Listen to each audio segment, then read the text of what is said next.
And so, again, Amy has asked me to take this opportunity to go over the nature of her injury, the surgery, and the road ahead. To begin with, on June 6th, Amy was in a high-energy accident with an all-terrain vehicle. She sustained high-energy blunt trauma to her mid-back, an area known as the thoracic spine. The injury resulted in her inability to feel her legs or move her legs. The first responders came, assessed, stabilized, and life-flighted her over to Scottsdale Osborne, which is the Level 1 Trauma Center in the Scottsdale healthcare system.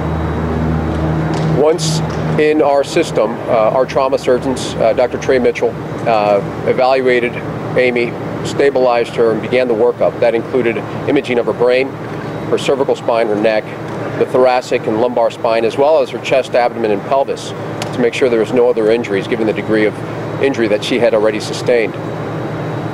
The CT scan demonstrated a fracture dislocation at the T11, T12, so the mid-back. This fracture dislocation was a very complex and unique fracture in the sense that the T11 vertebral body was almost completely subluxed over top of the T12 vertebral body. And at Amy's request, we wanted to go over the imaging again to clarify, because of the various information that is circulating. I know this doesn't project very well, but this is an image of her thoracic spine at the time of her injury. What we are looking at is the tailbone, the bone that we all sit on, the lower lumbar spine, and then what is obvious and jumps off the page is this fracture dislocation that has occurred, again, at the T11-12 segment. The degree of injury is very severe. And again, a severe spinal cord injury is a serious entity. So the question is whether or not there will be any return of neurological function. Is the question being asked you directly. And it is difficult to imagine, but right now, all of our energy needs to be focused on the recovery. There's so many things playing in Amy's favor. The fact that she is a world-class athlete, the fact that she has taken such remarkable care of her body, that she's going to be able to move forward. She's healed. She's done such a remarkable recovery in healing this.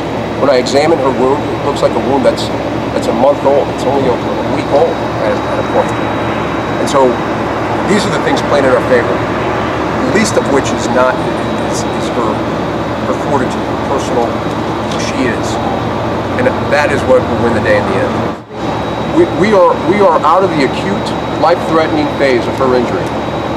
And she is now, the goal of this was to be able to, in some sense, close this chapter, to explain what has happened, and to get her fully into the rehabilitative phase. What she needs is the positive energy that she emanates. She's like a beacon in the ICU. She's a beam of sunshine as you walk around the floor with a smile. Again, she's not smiling because this is easy.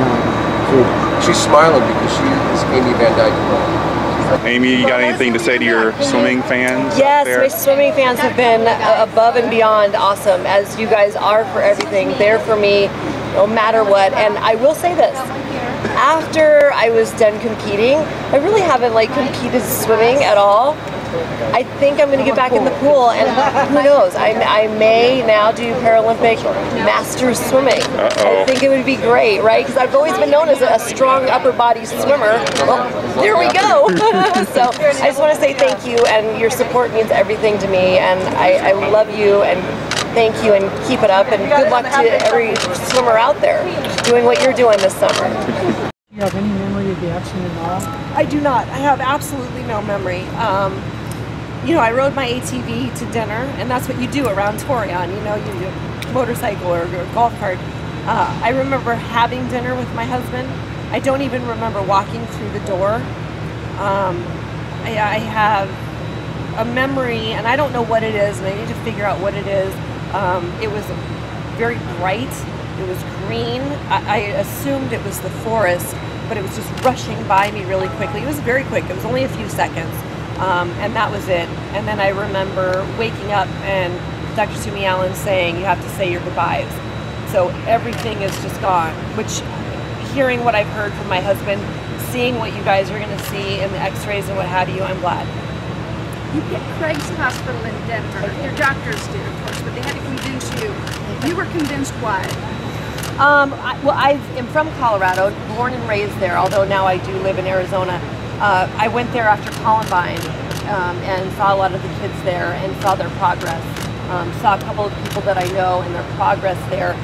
They have such a great reputation. And, you know, when I look at what's going on, you know, I always pick the best gym. I always pick, you know, the best whatever. And Craig Hospital is best hospital, and I really feel that they're going to do some great things. Oh, you guys are such love.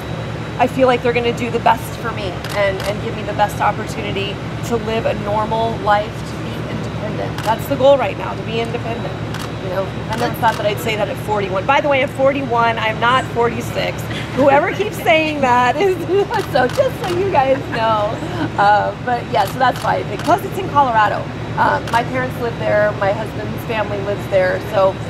It's not bad. It's pretty cool. But I'm going to get through it. It's okay.